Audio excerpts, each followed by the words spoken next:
sigurno ništa onda, kaj? Pa da, kaj treba? Dok ne ste vi šest toga zeli za ništa. Zeli, malo zeli si samo krample na noge i Pa da. pići. Nećemo ih ne izgubiti. Nećemo ih ne izgubiti. Koga? Da. Nećemo samo biti u blizini ovako kaj šprice. Ovi su nabrijani.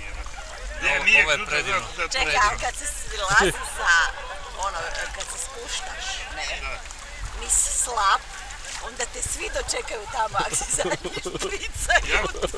A dobro ti ovo sad dođe i meni, ne budem špricama po leđu. Da, ne bude mrznelo. A neš ti brigu jebati, jel mu bili pošpricani ili ne bude?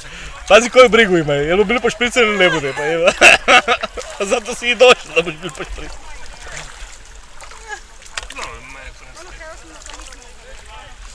Ko je?